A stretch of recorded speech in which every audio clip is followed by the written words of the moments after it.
আপনার ওয়াশরুমে কি গোসল করা যাবে? আসলে আপনি তো জানেন আমাদের কল দিয়ে পানি পড়ছে না। আমার সুন্দরী নতুন ভাড়াটের মুখে এমন কথা শুনে আমার মুখে হাসি ফুটে উঠল। এ যেন মেঘনা চাইতেই জল। কি হলো? আপনি দেখছি ভাবনায় পড়ে গেলেন। আপনাকে তো গতকাল বলেছিলাম আমাদের কল থেকে পানি পড়ছে না, আপনি এখনো ঠিক করলেন না। এখন আমি গোসল কিভাবে করব?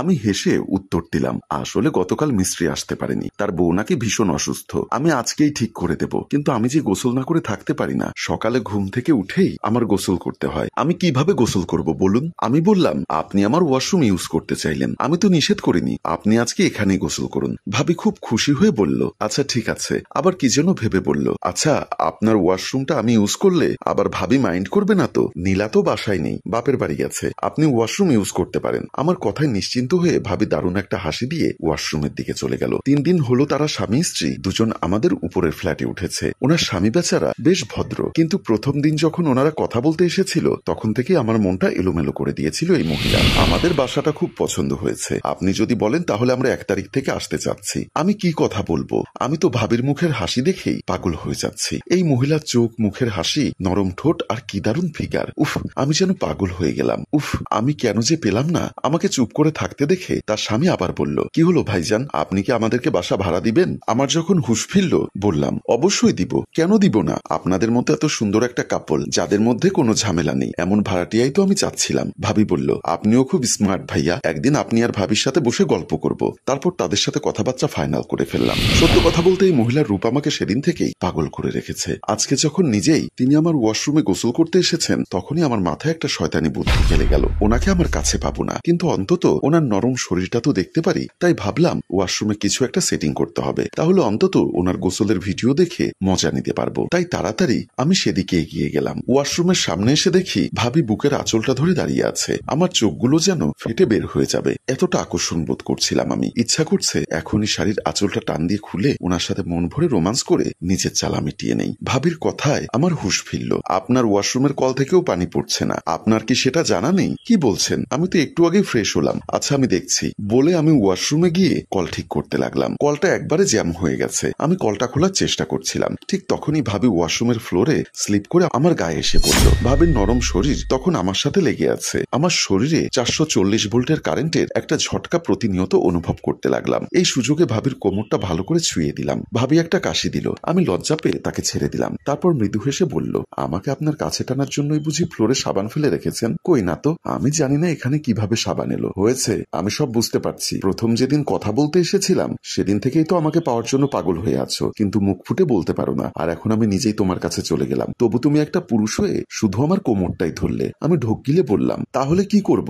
ভাবি আমাকে ছুঁয়ে ছুঁয়ে আমার শরীরে কি দারুণ শিহরণ সৃষ্টি করতে শুরু করলো। আমার স্বামীর বয়স বেশি, একটুও মজা পাই না, তুমি আমাকে সেই মজা দিতে পারো না? আমি আনন্দে কি করব বুঝতে পারছিলাম না। ততক্ষণে ভাবির মুখের হাসি আর কথায় আমি নিজের উপর সমস্ত নিয়ন্ত্রণ হারিয়ে ফেলেছি। তাই আর কথা না বাড়িয়ে ভাবিকে জড়িয়ে ধরলাম। রাতে আমার স্ত্রী নীলা আমার সাথে রোমান্টিক কথা বলছে, নিশ্চয়ই এখন আমার সাথে ও সব করতে চাইছে, কিন্তু আমার মন এখানে নেই। আজকে দুপুরে ভাবি আমাকে যে সুখ দিয়েছে সেটা নীলা আজ পর্যন্ত আমাকে দিতে পারেনি। ভাবির নরম শরীরের স্বাদ আমি কিছুতেই ভুলতে পারছি না। কি ব্যাপার, আজ তোমার কি হয়েছে? আমার খুব ইচ্ছা করছে একটু কাছে এসো। নীলা, আমার শরীরটা ভালো লাগছে না, আমার এখন খুব ঘুম পাচ্ছে। কথাগুলো বলে আমার স্ত্রীকে কাটিয়ে কোনোভাবে শুয়ে পড়লাম। আমার স্ত্রীও মন খারাপ করে আমার পাশে শুয়ে পড়ল। তার পরদিন দরজার সামনে পায়চারি করছি।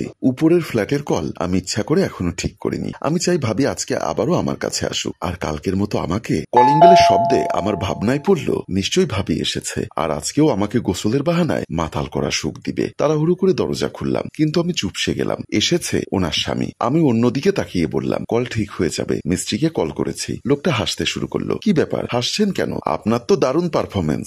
আমার স্ত্রী এখনো আপনার দেওয়া সুখ ভুলতে পারছে না। তার মানে ভাবি কি তার স্বামীকে সবকিছু বলে দিয়েছে? আপনি কি বলছেন? আমি বুঝতে পারছি না। লোকটি আমার হাতে মোবাইল দিয়ে বলল, এই দেখুন আপনাদের ভিডিও। আমি অবাক হয়ে দেখলাম ভাবির চেহারাতে আমার স্ত্রীর চেহারা বসানো, কিন্তু শরীরটা ভাবে। এসব কি? এসবের মানেটা কি? লোকটি হেসে বলল, 5 লাখ, কোনো ঝামেলা করলে কিন্তু আরো বাড়বে। এতটুকু বলে লোকটা চলে গেল। আমার মাথায় হাত, আমি নির্বাক দাঁড়িয়ে রইলাম। এই ঘটনার 1 সপ্তাহ পার হয়ে গেছে। আমি আমাদের দুজনের সম্মান রক্ষা করতে বাধ্য হয়ে টাকা দিয়েছি। বাবু লোকটা বাটপার হলেও সৎ। আমি ভেবেছিলাম ওরা আমার কাছ থেকে বারবার টাকা চাইবে। ওই লোক কিন্তু না, ওই লোক টাকা নিয়ে আমার সামনে ভিডিও ডিলিট করেছে এবং বাসা ছেড়ে চলে গেছে। আর আমাকে কথা দিয়ে গেছে আর কোনো দিন আমাকে ডিস্টার্ব করবে না। এত ভদ্র ব্ল্যাকমেলার আমি আর কখনো দেখিনি। আমার স্ত্রী বেচারি নীলা এসবের কিছুই জানে না। মেয়েটা আমাকে বড্ড ভালোবাসে। আমি তাকে কখনো বলতে পারবো না যে আমি অন্য একজন মহিলার শরীর দেখে নিজেকে নিয়ন্ত্রণ রাখতে না পেরে তাকে ভোগ করেছি, আর তারা আমাকে ব্ল্যাকমেল করে টাকা নিয়েছে। আমার স্ত্রীর কাছ থেকে হাসি খুশি ভাবে বিদায় নিয়ে অফিসের উদ্দেশ্যে রওনা হলাম। সিঁড়ি দিয়ে নামার সময় হঠাৎ পেছন থেকে আমার মুখে একটা রুমাল চাপা পড়লো। আমি সেখানেই জ্ঞান হারালাম। যখন আমার জ্ঞান ফিরল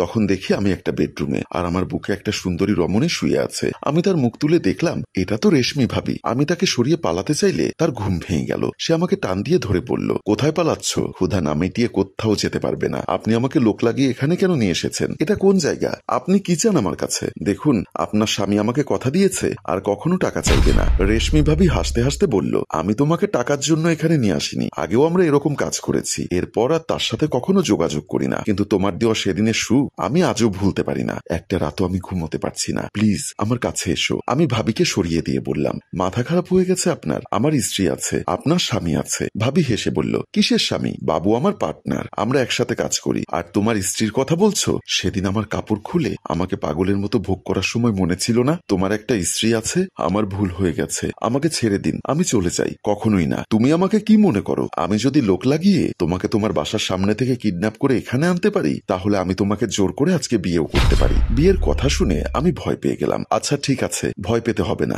আমি তোমাকে জোর করে বিয়ে করব না, কিন্তু তুমি প্রতিদিন আমার কাছে একবার হলেও আসবে। না হলে আমাদের অরিজিনাল ভিডিওটা আমি তোমার স্ত্রীকে দিয়ে দিব। আমি বুঝতে পারছি না এই সমস্যা থেকে কিভাবে মুক্তি পাবো। আমার স্ত্রী জানলে যে খুব কষ্ট পাবে। এদিকে এই মহিলা আমাকে কিছুতেই ছাড়ছে না। এসব আমার পাপের ফল। সম্মানিত ভিউয়ার্স, এমন ভুল যেন আপনারা করবেন না। গল্পটি ভালো লাগলে অবশ্যই শেয়ার করবেন। আর আজকের গল্পটির রচনা ও পরিচালনায় অভি, ক্যামেরায় শিহাব ও শাকিল এবং প্রযোজনায় মঞ্জুর মোর্শেদ। ধন্যবাদ।